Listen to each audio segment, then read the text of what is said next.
welcome to another episode of Nerdy Movie News Roundup, the show where we round up all of the latest news in the world of nerdy movies. I've been gone for a while, but I've decided to just start doing it again. I'm sorry, I'm inconsistent, but you know what? It is what it is.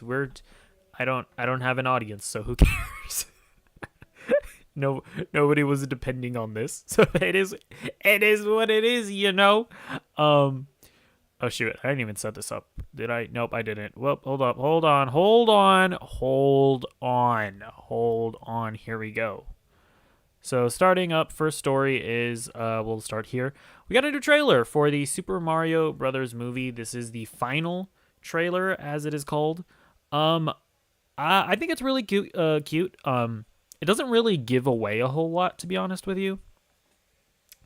Which I appreciate. I was scared going into it because a lot of times when you get to like the third trailer, studios start just going like, okay, here's the entire plot of the movie, there you go. But they didn't do that here, so I appreciate that. And yeah, I think this opening scene is really cool. I think the Luma character is really funny. Now, the thing that I wonder with this character is, have they confirmed that Rosalina is in this? Or is Luma's existence here more of a hint towards Rosalina? I'm be curious about that because I don't think Rosalina's been confirmed. And then then we get I think the other really cool part of this trailer. Oh yeah, we get like this just landscapes of where they're gonna go. So this is like the Mario Odyssey Mexican level. We got Donkey Kong getting the power up, which is really cool. Little side scrolling platformer action. And then they got to the Mario Kart bit, which is really cool. Oops, sorry. Oh yeah, and then we got Rainbow Road, which is cool, like Mad Max fighting, which is pretty hilarious. And then he like, am I looking into it too much to say that that's this little animation here is like, is that a reference to how in like Mario 64 when you're like butt sliding through the tracks, you can like jump off of the track and land farther onto the track below you? Is that a reference to that, or am I just like thinking too hard about it? But yeah, this is really cool. So yeah, I think it's a cute trailer. I appreciate that I don't feel like, even after watching 3 trailers, I feel like I don't have the entire movie ruined for me. Yeah. Next up, we got our first little teaser trailer for Teenage Mutant Ninja Turtles Mutant Mayhem. I am so excited for this. This looks awesome. I love the art style. I think we really need to just thank Spider-Man Into the Spider-Verse every day of our lives, because they're actually it's inspired studios to just not do like Toy Story, because that it feels like that's what happened. It feels like Toy Story came out and all the animation studios are like, okay, that's just what we're gonna do for the next 25 years. Not that I have anything against Toy Story or that style of animation, but everything has just been like CGI like models, and I love this art style. I love that they're like kids in this, because they're like preteen mutant Teenage Mutant Ninja Turtles. I like that their voices, they sound like children as well. I love that like the beginning of this trailer when we see them making like home movies, and they're just really embracing the childlike nature of the turtles. Because I remember I didn't watch like the last live action Teenage Mutant Ninja Turtles that came out, but I think it was the one that initially came out in like 2014. Where I could be misremembering the movie, but it felt like they only included like one scene that felt like the Ninja Turtles, and it was like the one where they were in like in the elevator and they were like beatboxing, and that was a really cool scene. But I remember being like, that's like I remember thinking that was like the only scene in the movie, and I don't know, this just feels a lot more childlike to me, which I really like. And this thing also has a stacked cast. They kind of like show them off here now. Oh yeah, I know there are a lot of people that are mad because it looks like April O'Neil is black in this one, and she's kind of like heavy. Let's see. I personally don't really care. Sincerely, I don't care about like the culture war stuff or aspects about all of this. I don't care about being faithful to the source material or anything like that. So, like, I'm totally fine with letting artists do their own things with characters, and it's just not something that I obsess over. So I don't know. Let me know if that's something that you care about and you feel super strongly about. Also, can we stop? If people are gonna get mad because they're not attracted to April in this iteration, can they at least wait until like a sequel when she's not a teenager? Can we like not talk about the attractiveness of a teenager? Because that's another element of this discourse that just kind of makes me uncomfortable. I just like, I don't, ew, stop. But anyways, moving on from that. Okay, here's like the cast. Oh gosh, no, I didn't mean to move that. What are we doing here? Stop. Jeez. There's all of them, right? Hold on. Here we go. Okay. So we have, these are the names that I recognize. Hannibal Buress, Rose Byrne, John Cena, Jackie Chan, Ice Cube, Giancarlo Esposito, Post Malone, Seth Rogen, Paul Rudd. Like, this is a really crazy cast. Not that I necessarily care about, like, celebrities doing voice work, but this is this is at least an interesting set of people. So yeah, I don't know. I think this looks really cool. Honestly, I was not anticipating this movie before this. I was kind of in my head being like, oh, okay, whatever, another Teenage Mutant Ninja Turtles reboot. Who really cares? But yeah, no, I am properly hyped for this. Okay. Next up, we have a potential Shazam 2 spoiler. I personally, like, once something is in a commercial, like once it's in a trailer, I don't consider it to be a spoiler, but some people might not want to know this, so warning, but I'm about to get into it here and now. Looks like Wonder Woman is going to be in Shazam 2. Apparently this is like a TV ad. I couldn't find it anywhere, so we're just watching this Twitter video. But yeah, there's Gal Gadot's Wonder Woman. She's in the movie. I don't know to what extent. But like, cause I think in the video she kind of says something to the extent of like, stick to saving the universe or whatever. I don't know what she said that in reference to, but yeah, interesting.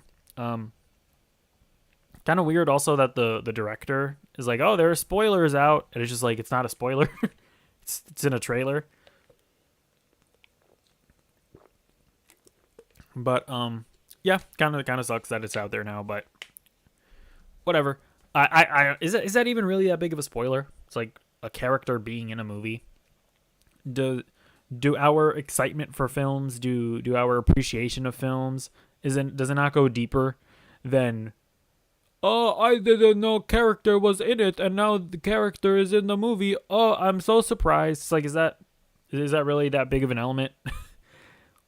Like, if as long as the movie is good, none of that stuff really even matters. But I don't know. I've actually been wondering, because like, they've been weirdly quiet about Wonder Woman, even like, especially back when James Gunn did that like Gods and Monsters Chapter 1 slate announcement, and people were like, "What Wonder Woman? You didn't talk about Wonder Woman." I'm wondering if one of the reasons that he didn't mention Wonder Woman is because we're still gonna have more Gal Gadot Wonder Woman stuff. Like, clearly, since Gal Gadot is gonna be in Shazam, maybe he didn't want to announce a new Wonder Woman and a new Wonder Woman project because he just wants to make sure that all of the Gal Gadot Wonder Woman projects are like in the background. Actually, you know what? Never mind. That's a stupid reason, because he talked about the new Batman movie, even though Ben Affleck Batman is going to be in The Flash. Never mind. That's a stupid point.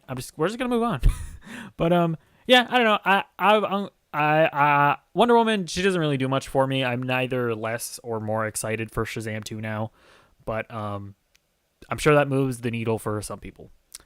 Okay, so next up, James Gunn has been, wow, my light is flickering. Okay. James Gunn has seemingly been confirmed as the Superman Legacy director. So so Tom King, who is a DC comic book writer, he was being interviewed, and he said, "There's stuff I can talk about and stuff I can't," King said when discussing DC Studios' creative committee. I mean, James Gunn is a super nerd and he's super creative, right? He's the writer and director of the Superman movie, and he's sort of the creative force behind all of this, him and Peter Safran, and he reached out to a group of screenwriters and myself, fantastic, amazing, whose names whose names he's put on there, to work on making these movies and TV shows as good as they can be. So that seems like a pretty overt slip up that Tom King had there. And it's not a surprising one. I mean, I've very much been of the opinion that James Gunn probably should direct Superman Legacy, because if he is like he needs to really like establish and set the tone for what this DC universe is going to be. And with Superman being like the most important movie that they have on their slate, I just think it would make sense for James Gunn himself to be the steward of that. Unless he was really able to get like a really big name, like I don't know, if he was able to somehow get Christopher Nolan to direct it, or like Steven Spielberg or Christopher McQuarrie, one of those, like a really big name, then sure, I could understand him giving them the reins. But it's like, no, dude, you're in charge of all of this. Set the tone for the DCU. I know there are also a lot of people that are like worried that he's gonna make too much of a James Gunny Superman movie, that it's gonna be like raunchy and like a comedy. I doubt that. I honestly do. Like, I think he understands what's at stake here. I think he knows that we just need like a good traditional Superman movie. I sincerely don't think he'll do that. Maybe I'll be proven wrong. But I think this is good news. All right, next up. Bob Iger he said some interesting stuff about his mentality towards making content. All right, so what does it say? He says he was speaking at a conference. I'm really pleased that the support I'm getting from the content creators of the company is significant and real. It comes in the form of reducing the expense per content, whether it's a TV series or a film, where costs have just skyrocketed in a huge way and not a supportable way, in my opinion.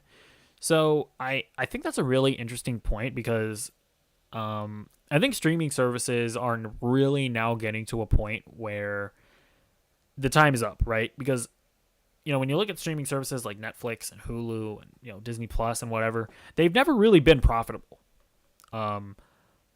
And they're just like pumping in all this money into making content and stuff, and a lot of their investors have been like, okay, well, when's the profitability coming? And I think this quote and what David Zaslav at Warner Brothers Discovery is trying to do is, I think we're finally at the point now where these companies are going to have to be like, okay, how can we make these streaming services profitable? So I think that's what he's talking about here. Blah, blah, blah, blah, blah, blah.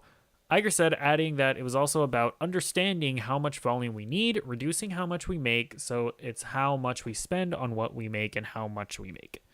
So I think it's good that he's saying that, specifically in regards to the MCU. I think that the MCU has been making way too much content in just not a smart way, because they're making so much content. Each individual project hasn't been given the proper care that it needs, and it's just the MCU didn't need that much content made. It needed quality over quantity, and that, I mean, so I assume that's in part what he's talking about here. I'm sure obviously that can extend to other stuff, but hopefully he's also talking about the MCU.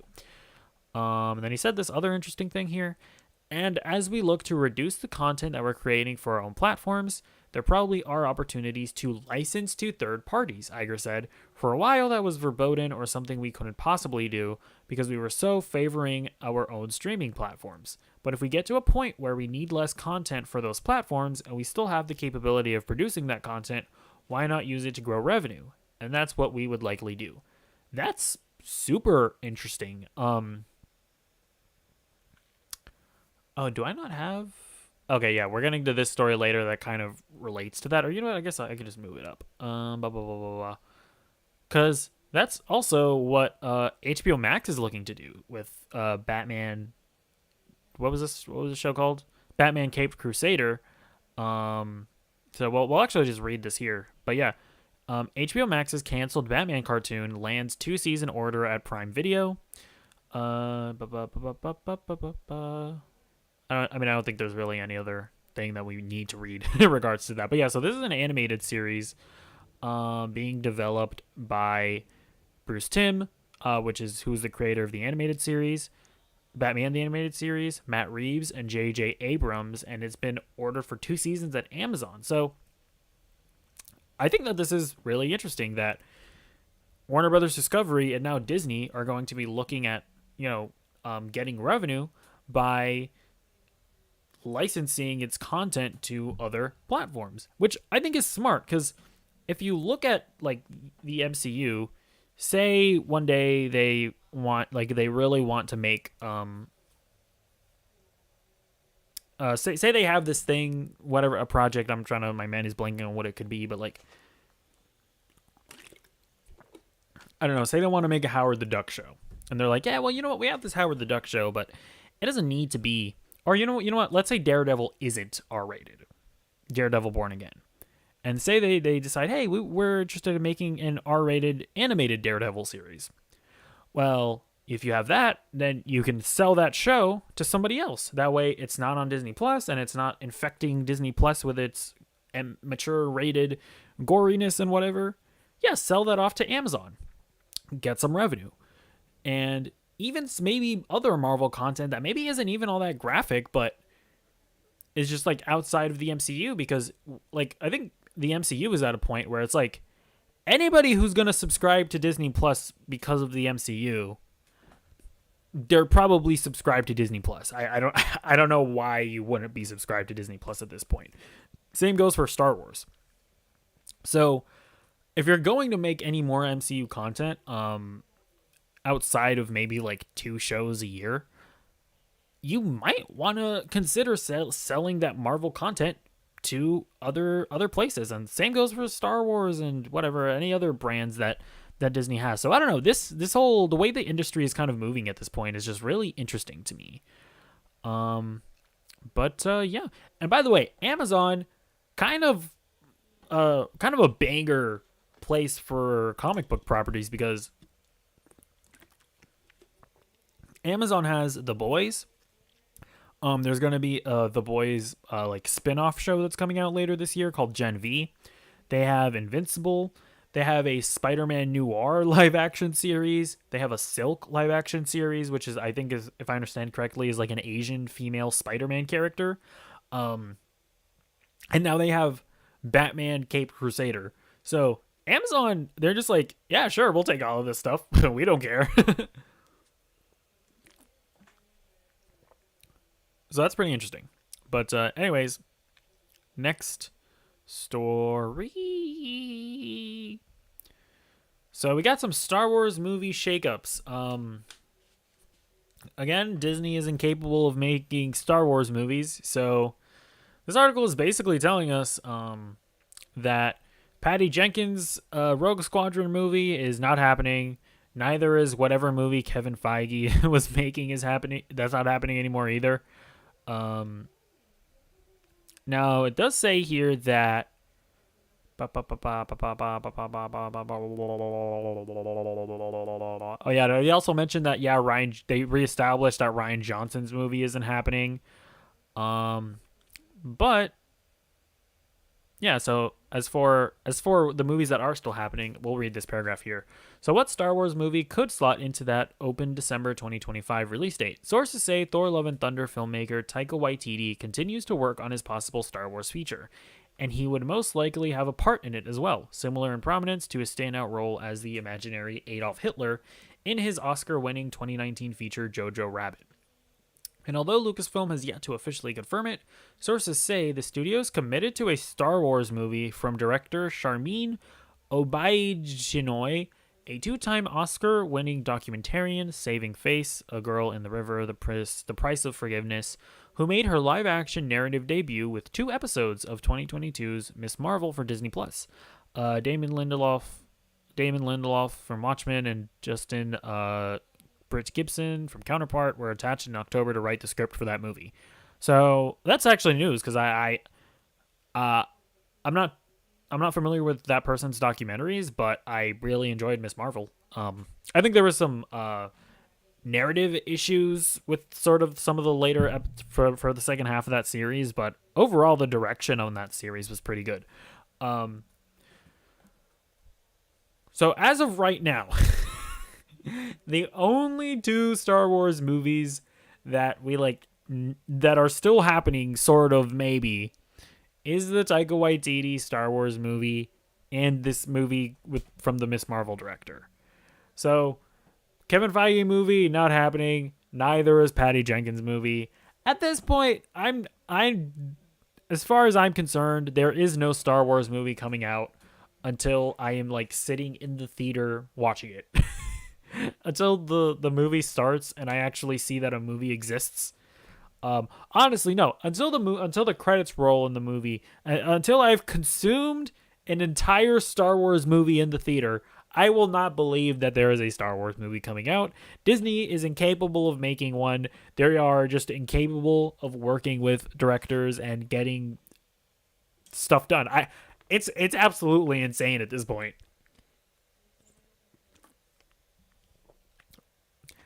But I don't know. We'll see what comes from that.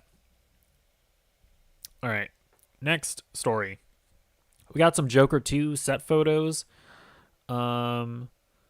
So it looks like I think we've seen some stuff that sort of confirmed that he at some point in this movie he's gonna get out of the asylum. I've been kind of wondering if like this would be a movie that entirely takes place in Arkham Asylum, but that doesn't seem to be the case. This picture is really interesting because it kind of alludes to there being multiple Jokers in Joker 2, or maybe like where my brain goes to is like, does Arthur Fleck's actions in the first movie somewhat inspire like multiple Jokers? Because I'm trying to remember, that is what happened at the end of the Joker movie, right? I think his like speech on the talk show like inspired some people to revolt or something, because were there people in Joker makeup at the end of the Joker movie? I think so, if I'm not mistaken. So I wonder if that's something there going on, like is he going to be leading other Jokers? Well, yeah, it looks like there's some kind of chase scene here. I think they're chasing Arthur Fleck, but then the other Joker is behind him. I don't know. Or is Arthur and the other Joker guy chasing this one guy? Who knows? So yeah, kind of interesting pictures. I will look forward to when we see like a trailer for this. Okay, here we have a really interesting thing. So, this person here tweeted out, Diana is a character with such a rich cast with so much untapped potential and stories. It's beyond past time for it to be explored. # Wonder Woman animated series. And then James Gunn quote tweets that saying, agreed, working on it. So, I guess to be clear, technically James Gunn has not said, has not verbalized, we will be making an animated series. But, I mean, the hashtag here is # Wonder Woman animated series. So, I guess it's confirmed that we're getting a Wonder Woman animated series, which I think makes sense. We've had a Batman the animated series, we've had a Superman the animated series. Hell, we've had a Green Lantern the animated series, which I mean, I think it was actually pretty good because I watched it as a kid. I remember enjoying it, but nobody asked for that. Yeah, we really should have a Wonder Woman the animated series at this point that sort of explores like her cast of characters. So yeah, I will be looking forward to that. All right, next story. Daredevil, Born Again. We got another role that has been officially recast. So, back in December, it was revealed that Sandrine Holt, which is this lady here, had joined the cast of Daredevil Born Again as a romantic interest for one of the show's two lead characters. The Hollywood Reporter now confirms that Holt will in fact be portraying Vanessa Fisk, the wife of D'Onofrio's Wilson Fisk. Vanessa was previously portrayed by Ayelet Zurer in seasons 1 and 3 of Netflix's Daredevil. This marks the first confirmed instance of Born Again recasting one of the Netflix's show's roles. So, and I guess I should just talk about this here now as well. But yeah, Jon Bernthal has also been confirmed as returning for Daredevil Born Again. Hold on, I'm trying to read a bit here, but yeah, so so this leads to a lot of questions, right? We also know that it was in this article here, as I remember now. So this confirms that Jon Bernthal is returning to Daredevil Born Again as the Punisher. However, it says here, other actors from the Netflix Daredevil series are not expected to return.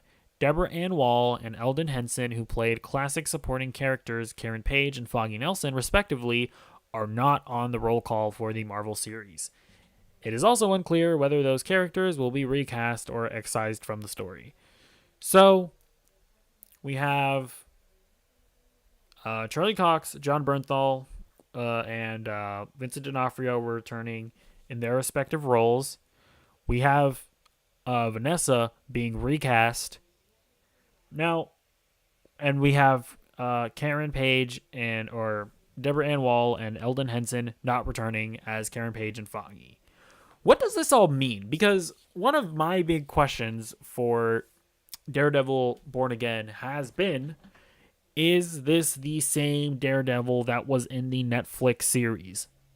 And to ask a broader question, are the Netflix series canon to the MCU? At this point in time, I'm going to say no.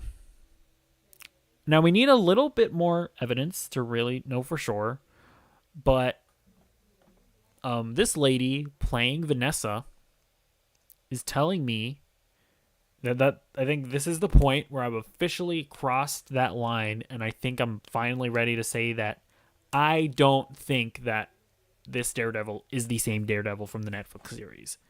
Not that you can't recast roles. Obviously, we've had roles recasted, right? Rhodey was recast in Iron Man 2. But the fact that Deborah Ann Woll and Elden Henson aren't coming back, that's freaking weird. And I think if they recast those roles, I think that's going to be their way of telling us that, no, this is not the same Daredevil. Or even if they go further than that and they just decide, hey, we're just not going to have Karen and Foggy in this, I think that's also going to be a way that they tell us that, yeah, this isn't really the same Daredevil. Because season 3 left off with them on good terms. It would be weird if they just weren't working together in Daredevil Born Again, if this is a continuation. So, yeah, I don't know. Let me know what you think about this. To be clear, none of this has been confirmed as of yet. But that's just that's my best guess at this point, is that no, this is not going to be the same Daredevil. But yeah, we'll see. All right. Next story. Jensen Ackles was nearly Gotham Knights live action Batman. My man dodged a bullet. During an appearance on a podcast on Multiverse of Colors, the Flash podcast, Collins was asked, this is Misha Collins, the guy who's playing Harvey Dent in Gotham Knights, if there was any attempt to get his former Supernatural co-stars involved in Gotham Knights. Yes, there was, he replied. I don't know if I'm supposed to reveal this, but we tried to work it out to have Jensen play Batman on the show. It was all kind of teed up. But unfortunately, Jensen was on another show at the time, and coordinating between two series is challenging, so it didn't ultimately end up working out. But we tried. Jensen was pretty psyched about the prospect at one point because he does the voice of Batman for the animated movies. It would have been a great tie-in, and I thought it would be super fun too. But unfortunately, that didn't work out. And I thought it would be super fun too, but unfortunately, that didn't work out. No. Honestly, Jensen Ackles has been fan casted to play Batman in the DCU. So that would have been like depressing for so many people if they wasted Jensen Ackles in Gotham Knights. Because the show looks terrible. The show probably will be terrible. It's probably not going to go past one season. I mean, I'm not going to lie. It would have been pretty hilarious if like the number one fan cast that I've seen out there was wasted on a terrible CW show. But no, I mean, I'm not against it. So like, I would be totally fine with it if he ended up being cast. So I'm glad that we still have Jensen Ackles as an option for the DCU Batman. But yeah, we'll see what comes from that. I just thought that was hilarious.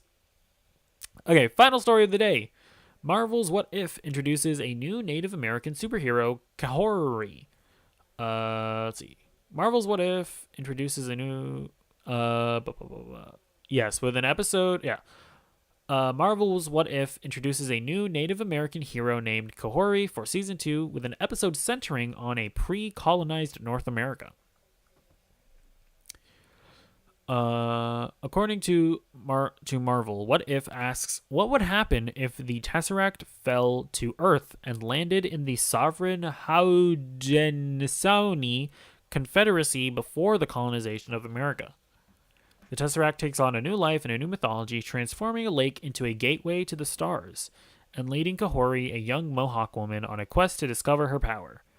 I think that this is really cool. So, what I noticed about the first season of What If after reading about this, is that most of the What If scenarios relate to, like, what if different characters did different things.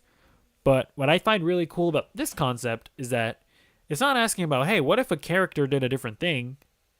It's more like, what if, like, different things happen to certain objects? Like, what if the Tesseract did this? Because then you can kind of tell new stories about new characters.